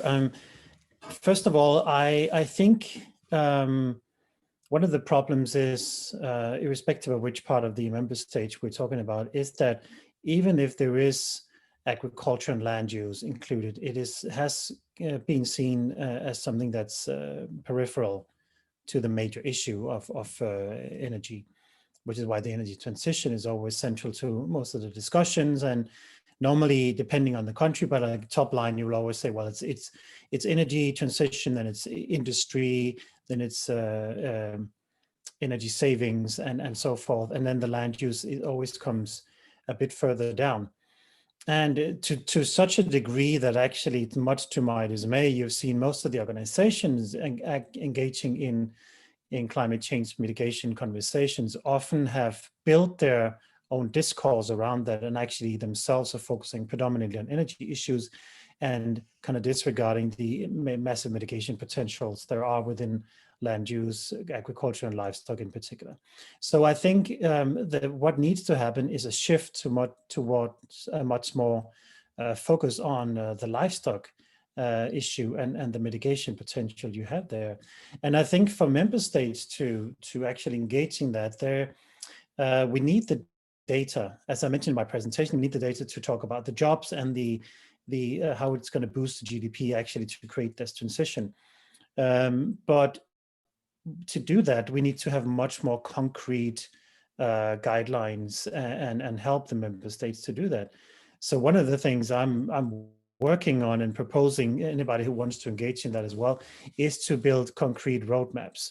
Because if we make a suggestion as to how much a country can decrease their emissions based on livestock issues, we need to have the data in place. So if you look at, we have a certain food production system now, and again, using 2030 as a timeline, by 2030, we want to have a certain percentage, a massive decrease in animal agriculture and an increase in fruit and veg for health, climate, equity, and so forth, for the obvious reasons we all know of. So in 2030, if you want to have this food production consumption, what does that concretely entail? What does production look like? And what does that entail in terms of jobs? And then we do the analysis from where we are now to where we want to be, and outline in detail the transition we want to be, working with different organizations, working with people like Danielle, who's working on the ground with the farmers, like which jobs are going to be lost. And we need to be very honest, there will be job loss, but there will be job gain. Anecdotal evidence says it's going to be a net gain rather than a net loss. So, but we need to be honest, these are the jobs that are going to be lost. These are the issues we're dealing with in terms of stranded assets. The livestock farms are massive operations with massive investments of millions and millions of dollars. How do we deal with that? Are we talking about compensation plans, early retirement for some farmers, retraining and what have you? All those things need to be addressed, and those calculations need to be put forward to the member states, and preferably no later than 2023. So when the deep discussions about the NDC revision are kicked off, that ammunition, so to speak, those arguments, the data and the science, the crunched numbers can be put forward so that by the time the 2025 comes, countries have put forward very ambitious plans that doesn't just have livestock as a little peripheral side note, but actually making it alongside energy transition. I'll leave it there. Thank you, Lasse. Just to add, I think as a follow-up, I mean, I was for some reason going through half of the developing country national communications recently. So there is a component on adaptation and also even in mitigation, where the countries are talking about the numbers of animals that are there. So I guess we need to see how these circumstances would play, like the way the circumstances would affect what we're talking about in terms of just transition in different countries, because some countries might not have large-scale farms. They might have smallholder farms with a large number of animals when you calculate all of this, because everyone is investing in livestock. So those circumstances might need to be something we consider when we are discussing how just transition could fit into certain countries and contexts, and also how adaptation and resilience and mitigation, all that could be in a way that we bring things together. So I have a few questions. I hope everyone can hear me, because we're having a bit of a technical difficulty due to weather issues in Sri Lanka at the moment. So just adding it there, if we go missing, that would be due to this reason. So moving forward, we have a few questions in the chat box, but I would park them for the moment because we have group work that we've lined up for the next 30 minutes. And we have a few technical announcements on how to go forward with these activities. And I would also like to request those who are joining us on Facebook to please join us directly via Zoom. The link is there, because we will not be able to transmit what we are discussing right now, because we have a few groups working at the same time. So over to you, Senasha, for logistic information, and then Dennis could provide information on how Miro works. Thank you. Thanks, Vasita. And yeah, like Vasita just mentioned, we would like to thank everyone who joined us on Facebook. We will be ending the live stream. Please do join us for the next session, which is in about an hour and a half, on cross-cutting aspects related to just transition, as well as the closing session, which is later in the day. For the group work, kindly elect a facilitator and a note taker within your groups, and also someone who would present if neither the facilitator nor note taker wants to present. Dennis will explain more on the virtual whiteboard, Miro, that we'll be using. We also have team members within from Slack and Trust from each of these who will be in both of these groups and who will guide you through the process. The group work will take place for about 30 minutes, and then we'll broadcast a message and you will come back to the main plenary. We'll have a report back session, concluding remarks, and we'll see you all in the next session. But for now, that's it. And yes, over to you, Dennis. Thank you very much, Sinasha. So for the group work, we're going to use Miro, which is this virtual whiteboard. We have prepared these sections with questions that we will discuss during the group work. And how it works basically is we'll put a link into the chat for each group. And then you can click that link and just open Miro in the browser. And there you can go over to this part and create your own sticky note, write something on it, and place it somewhere, hopefully in the section that it corresponds to. And if you have any issues with the technology, or if it doesn't load, or if you're on your phone, you can just write it into the chat box and someone from the team will transfer it into a sticky note here. And if there are any questions, just ask someone from the Slack and Trust team in the group. It should be pretty straightforward. And it's a good way to collect the input and organize it in a graphic way. So yes, that's how that should work. And the note takers from each group will also try to put the key insights that people say inside the group into sticky notes as well. Thank you. Thank you, Sinasha. Thank you, Dennis. So just to add, we will be breaking into two groups. We'll be having 20 minutes of discussions and then a report back session. We'll be splitting the speakers into the two groups. I would like to request them to share more information about what they're referring to and the case studies they were speaking on, so that everyone could have a lively conversation. We have a few questions. If Sinasha could put these questions, we could quickly have a look at them. If not, it'll be available on while in the discussions as well. So over to the group discussion. Sorry, I got a bit distracted because a lot of people were signing into the next session. I was wondering whether we were going over time, but we are not. So these are the questions that we need to focus on during the group discussion. Key elements to ensure just transition in the food sector, gaps and challenges, potential institutional structures and roles of actors that are there, and entry points and opportunities. So please move to the group work, and we will be back in 20 minutes. Sinasha will share the links, how you can get there. Thank you very much. Thanks, Vasika. So this will take about 2 minutes and you'll be in your respective groups. Thank you. That would be great. Thank you very much, Dennis, and welcome everyone. Looking forward to this discussion. So as you say, we've got quite a lot of key questions to discuss. And so I think I would suggest that we sort of just try to go straight into these, these 5 points, and between us see what we can do and fill in the Miro board. So I personally am really fascinated by what other people here see as the key elements to ensuring a just transition in the food sector. Because one of the things I've been discovering over the last 18 months is there are some commonalities, but there's also some very personal, location-specific elements to a just transition. And it'd be really interesting to see if we can start trying to identify those. So I would suggest that we open the floor with people and we have that discussion. So what do we think are the key elements? And does anyone have an idea?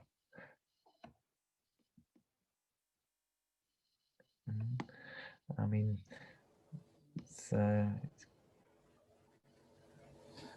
one thing that I like, although we talk of food sector, when we talk of just transition, the first group that comes into our mind is the farmer, the producer, because like especially in our parts of the region, the farmer is you know, is the one who suffers most.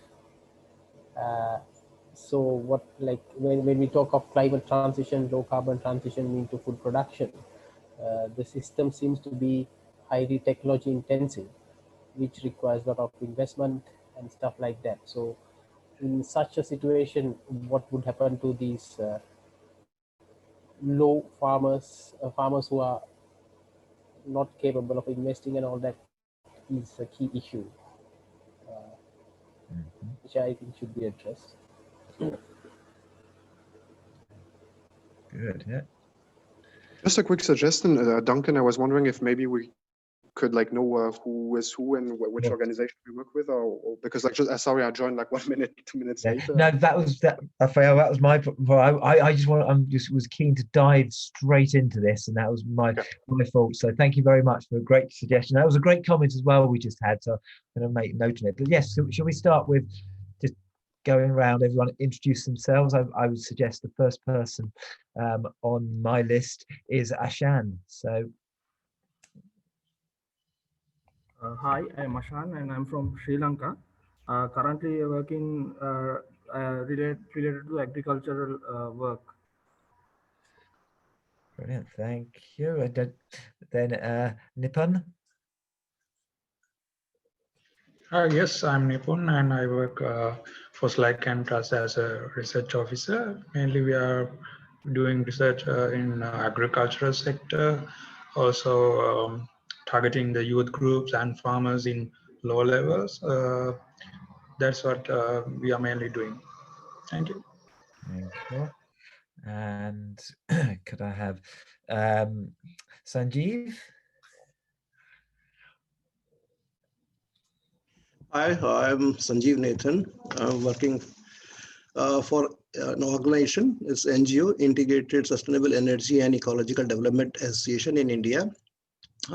We are working on eco-village development project where we have EVD solutions, including that includes biogas, vermicompost, organic farming, roof water harvesting systems, organic agriculture, and a couple of more improved cook stoves. So all this is all integrated. So it's food also and biogas and integrated approach of EVD solution, eco-village development solutions.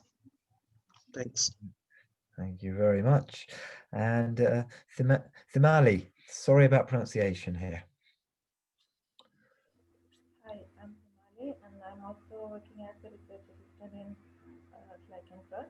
And as the others mentioned, we are mainly focusing on these farm group youth and also some mangrove restoration projects. Thank you.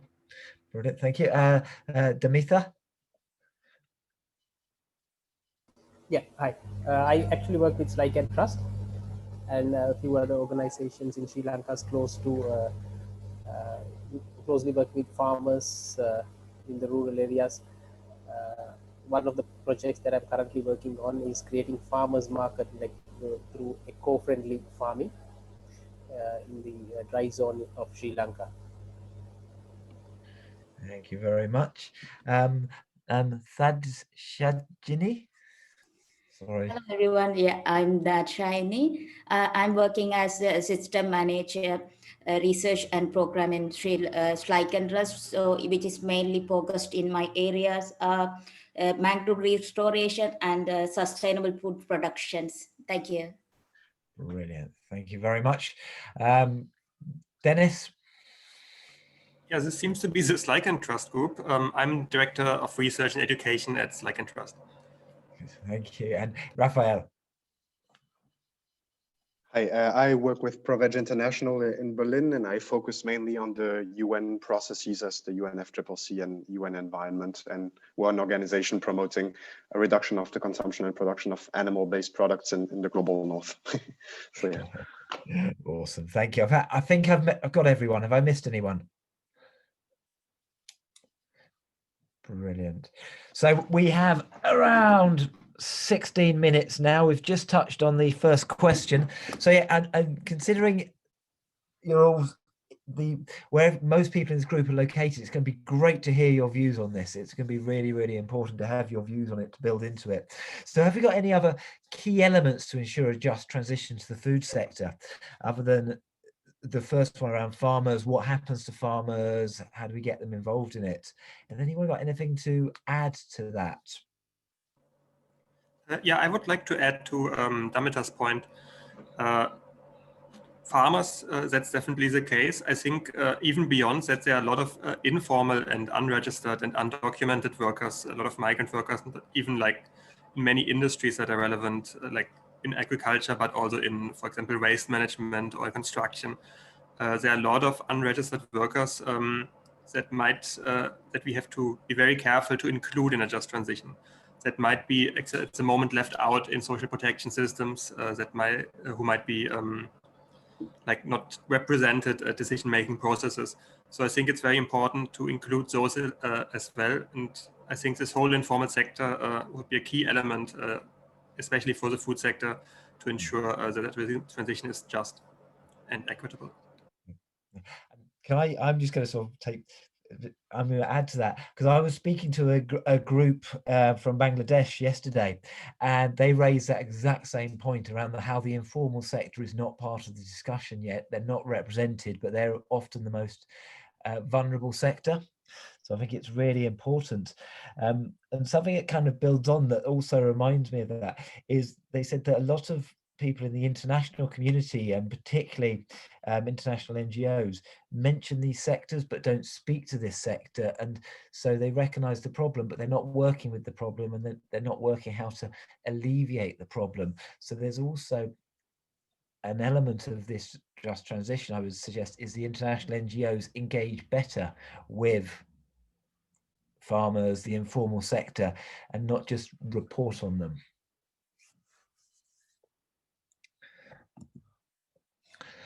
Okay, so moving on, are there the gaps and challenges faced in integrating aspects and strategies of just transition in the food sector?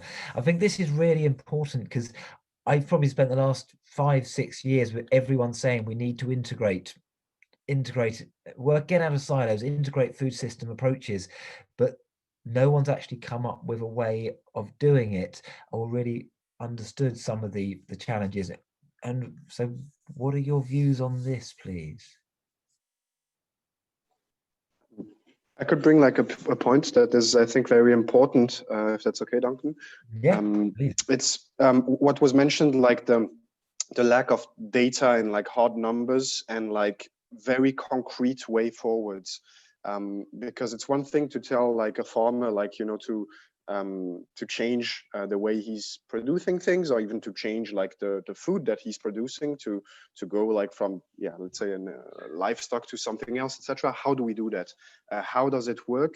How much will the farmer like gain economically? Like how much public support and subsidies will it need? These are all things where we are lacking a little bit of the numbers, I feel. That was what Lasse, I think, mentioned, when I have like the same feeling that we are like sometimes talking a lot of, you know, conceptually,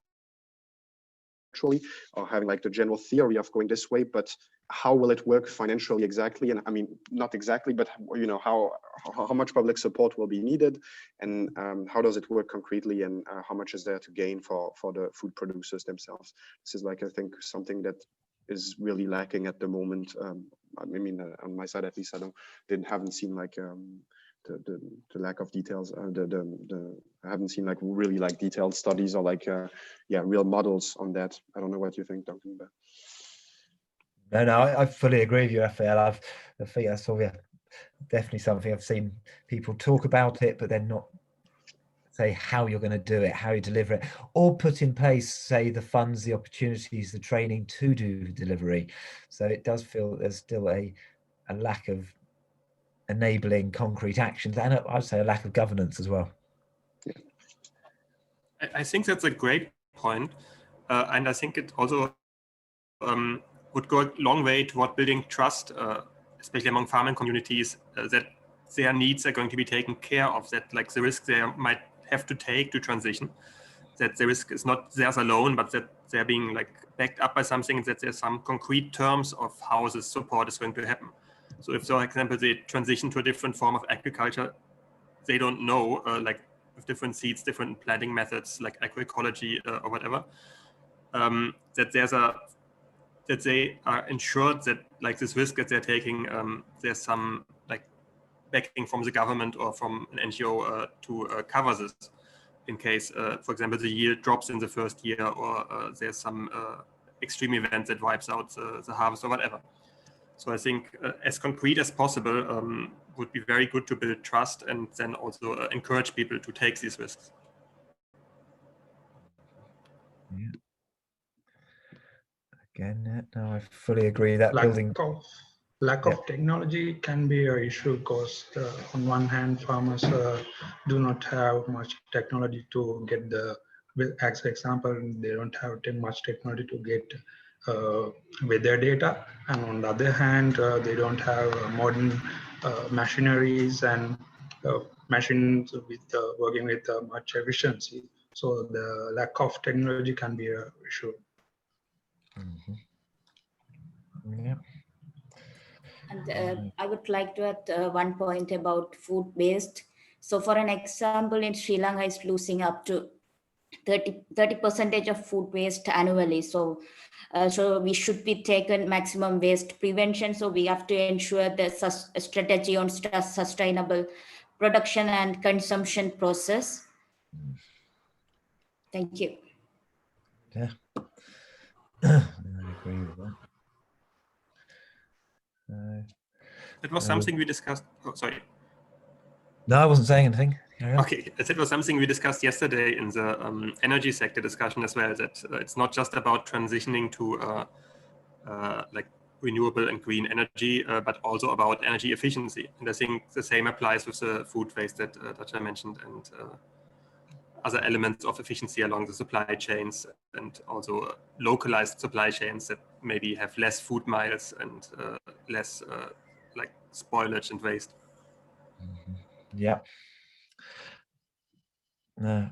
And I would say the other gap and challenges is, how do we avoid sort of not false solutions, but sort of solutions which aren't quite as beneficial as are first supposed. And what I mean by that is, we have a lot of technological solutions, a lot of ultra processed foods being put on the market, whether it's to have more plant-based eating or to tackle food security, but they come with lots of other impacts. Like plant-based foods don't tend to have farmers involved. A lot of the ultra processed foods you're getting have a lot of packaging, and so it's how do you overcome these false solutions? And in the cases of those examples I've given, those solutions, the opportunities and the financial incentives don't move down to the farmers. They don't move down to the unskilled workers. They tend to stay within the tech sector or the big corporate sector. So how do you overcome that? Because I think there's these solutions don't deliver just transition necessarily, though they have lots of other benefits, and they don't actually support the farmer or build trust. So how do we overcome that and have the solutions working better together? Which brings us on to the next point, though, the institutional structures and the role of actors in achieving just transition in the food sector. And I suppose that was partly what I was touching on there, is having the right actors to achieve the just transition and making sure the structures are in place so that there's a more equitable share of benefits and the opportunities share across the food chain, and they're not just limited to a small group of industries.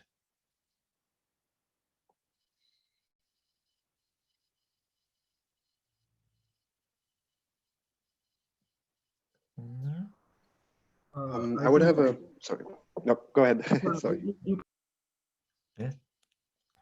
So this is, I don't think this will be included in this point. Some of the key challenges, like what I see is like the farmers in developing countries are like afraid of a change.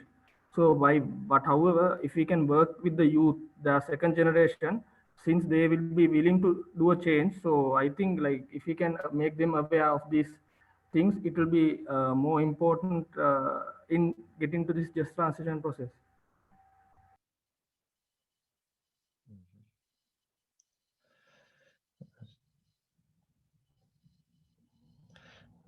Now, I believe I heard at least 2 other people as well talking. The other comments, please.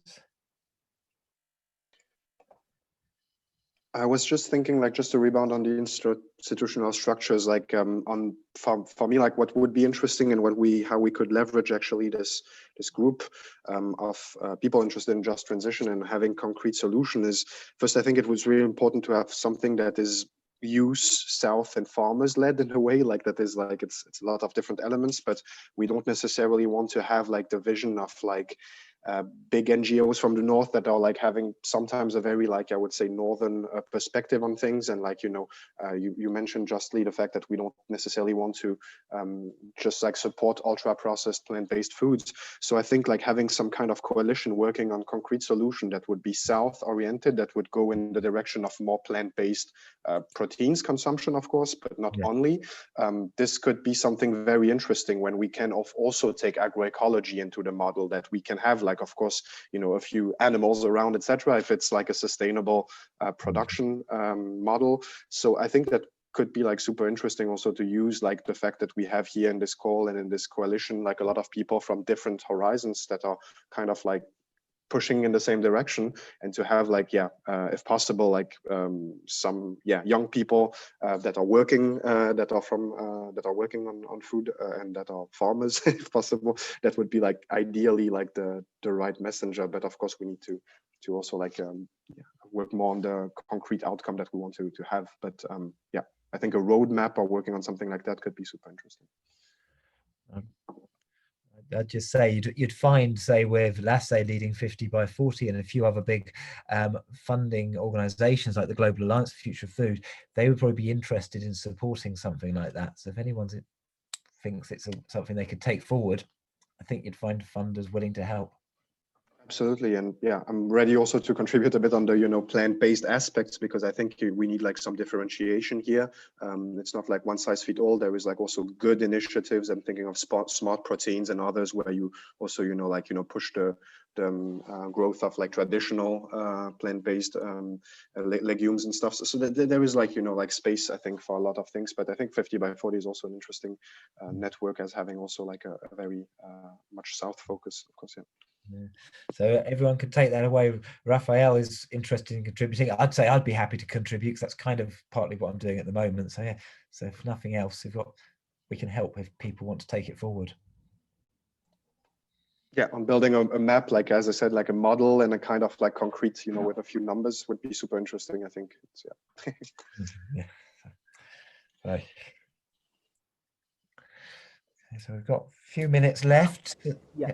Can I pose a question? Probably what I mean, it's related to what Raphael said. Now, we talked about urban farming, where it is now becoming a must that you need to have spaces in the urban setup. And once you talk about climate change and everything, there is large amount of water that is being pumped and used for domestic use, which is also nutritious when you talk about our sewer waste lines, which all goes to waste without being used. And if you look at most of the cities, there are lateral spaces like walls and everything which is not used.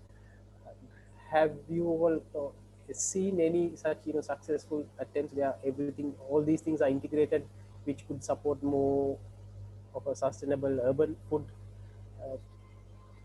system?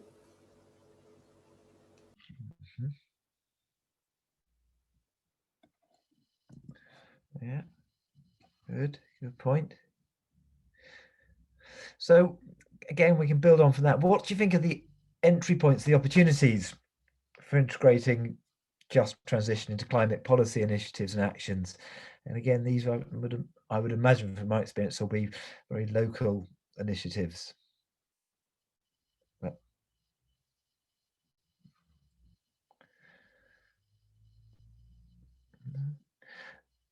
I mean, just something that I'm saying is this work I'm doing with on Fork to Farm with IPES Food and Nourish Scotland is very much about getting farmers, getting citizen groups together to then discuss the issues and the areas that they're concerning, how food and climate are going to impact them, but also how food poverty impacts them, access, whether it's labour, affordability of food, getting nutritious food, and then working together to push the local authority or the city governor to include food in their climate policies and recognise the opportunities around urban farming, afforestation, agroforestry, to deliver some of the climate policy initiatives. And I think it's a really exciting way to get together, where you get two different groups that having a dialogue, coming up with solutions and understanding how they can work together. And what we've found with one of them already is the feeling is it's pointless talking to the local authority and the governor because they're just not going to do anything. They're too involved in self-interest. So instead, these groups are going to work together to come up with solutions.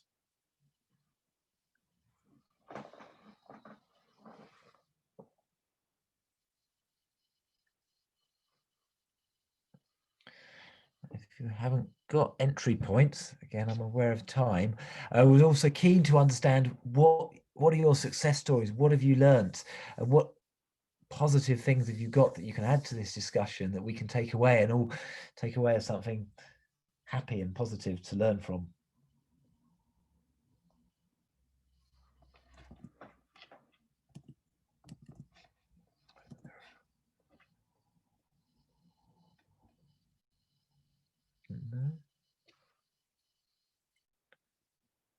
So the rooms are closing in 30 seconds. So I know you've got lots of positive stories. It's your last chance to mention them.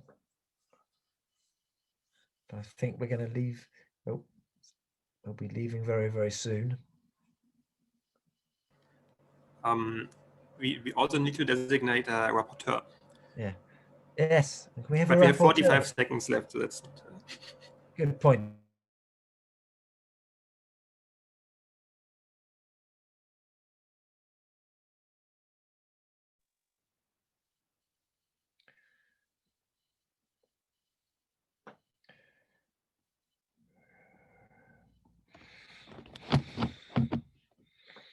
Right, so I was speaking to myself, muting. So welcome back. I see that most of the people have joined. We'll give 30 seconds for those who are still on the way. But in our group, we had a lot of inputs and an interesting conversation. We have 10 minutes left. We'll start with a 3-minute report back from the group, and then maybe a short interaction amongst ourselves. I don't know which group was group 1, which was group 2, but whoever is ready to report back could start. Who would be reporting from the group that I was in, the net, right? And the other group, who would be the report back person? I will probably report back because we didn't get around to nominating anyone. So, right, Duncan, would you like to start? Because I've heard everything this is discussed in our group, so I'd like to start from you and then go to our... Okay, so I'll just touch on a few of the things we discussed. It was a really interesting conversation. So one thing that came up is we need to build trust amongst different groups. So particularly amongst farmers and the civil society community, and how they need to trust they can work together and that they will build on the solutions that are needed. And we're not going to have solutions suggested by civil society, but no way of enabling farmers to deliver it, and civil society no longer just assumes farmers will do it. They will put in place the mechanisms, they'll get the support, they'll get the finances to enable farmers to move forward, and then support them when they come up with their solutions. And there's also a lack of technology that needs to be worked on to help farmers and producers be able to produce food and have access to markets. Another thing that was raised and was supported was we really need to come up, instead of just coming up with another roadmap and another policy discussion, we need to come up with concrete ways forward, and concrete ways forward that then can be actioned by these groups with this commitment to support the delivery of these concrete ways forward. I think that was very powerful, because the feeling is there's been many years of discussions and high-level talks, but yeah, where's the action? So we need to start looking at the action in that front.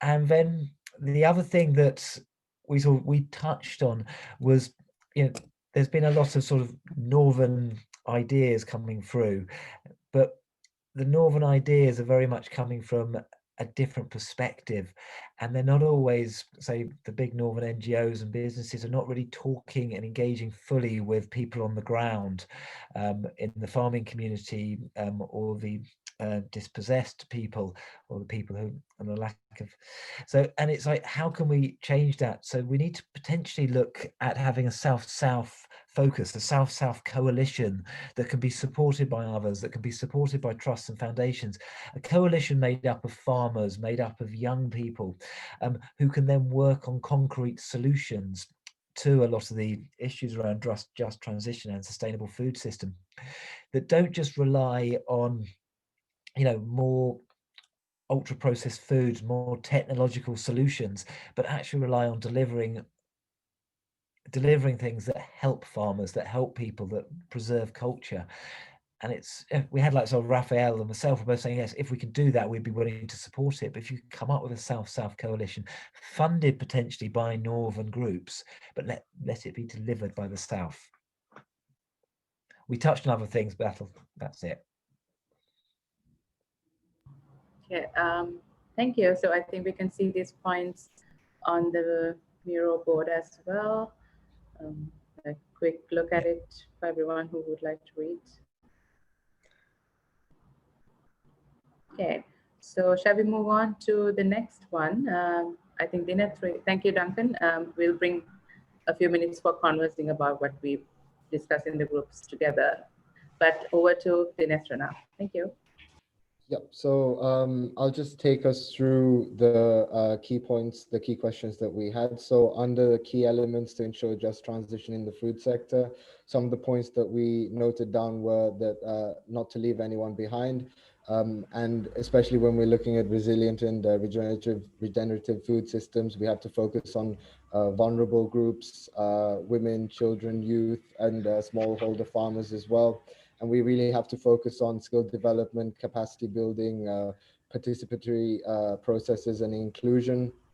And this also extends to setting up supply chains, risk assessment processes, and also involving the private sector and local communities into the bigger discussions.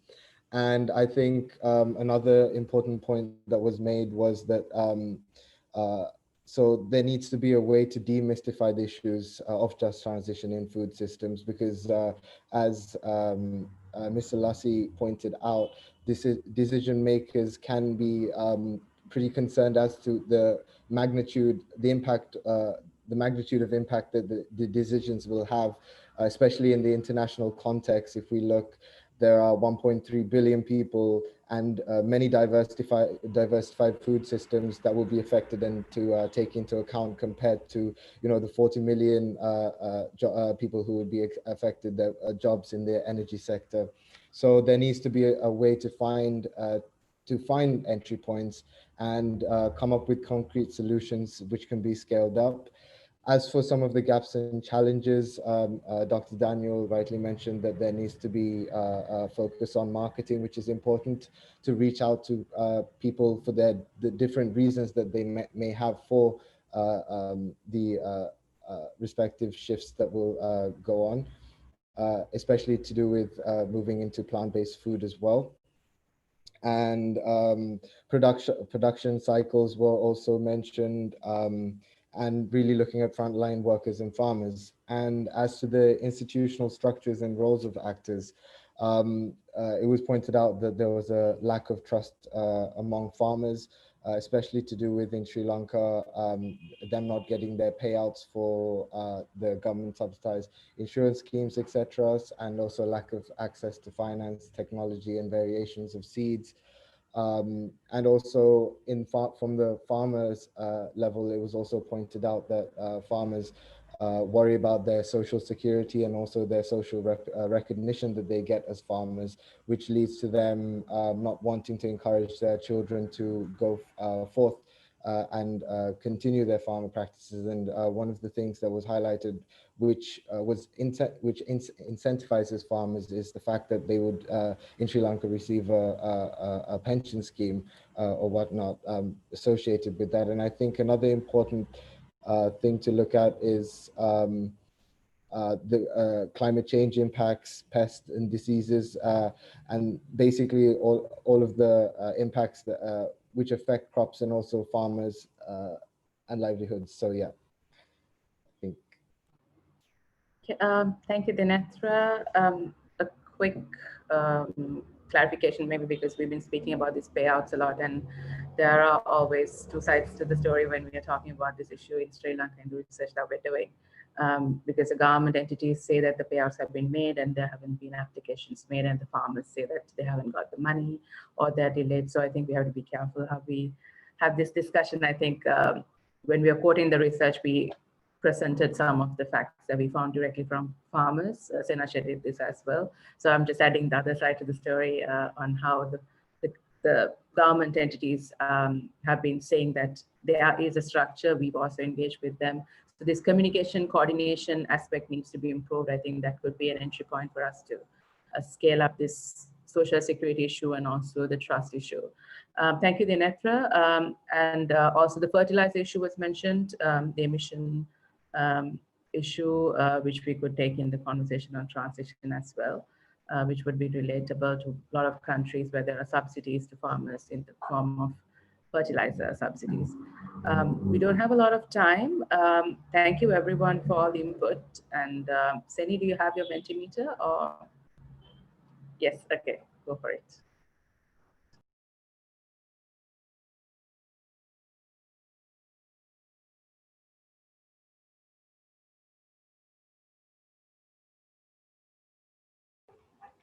Sorry, hi everyone. So I'm just going to drop this on the chat. If you could just log on to www.menti.com and type in the code. Just give me 1 second.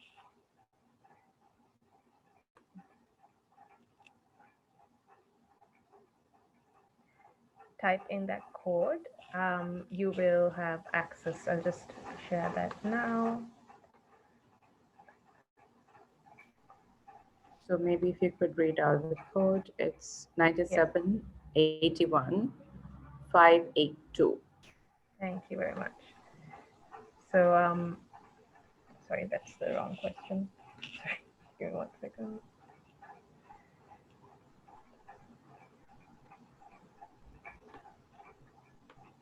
Start off with this. Okay, I hope you can see the question, which is, what are your key takeaways from the session?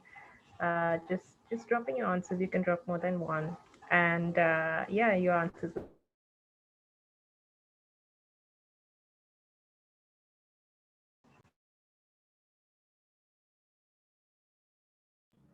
you can keep it very short. You don't need to type a lot of things. You're just looking at what you learned today, what you thought was great, what might be the key things that we want to see in the work that we do.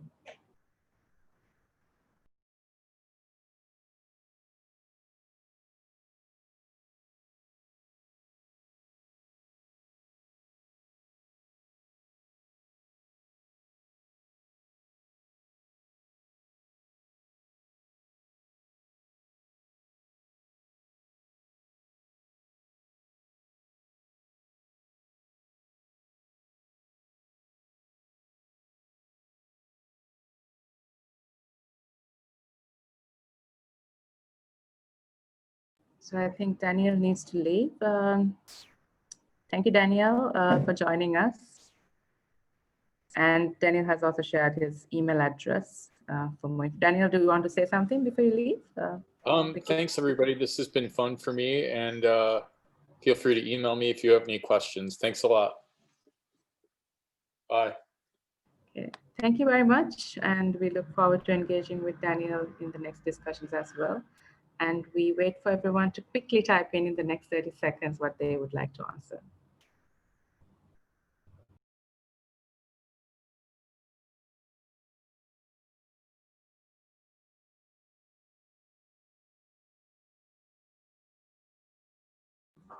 Right, so we have a few answers. Need for concrete actions, building a concrete roadmap. I think we had a chat on this during the group discussion. World perspectives, different approaches, food security and just transition issues. What else do we have here? To be taking account of small players, informal sector, different perspectives of just transition in the food sector. So we will compile all these in the output document or our outcome document. We have one more question, and if you could maybe answer that in also 30 seconds, I think that would be great. Yes.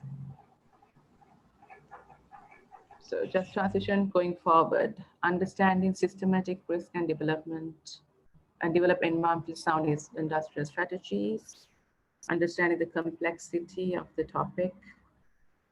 Yeah, and then I think yesterday in the opening session, we talked about the cultural aspect as well. So that could be something we could take as a point as well, which I will type eventually.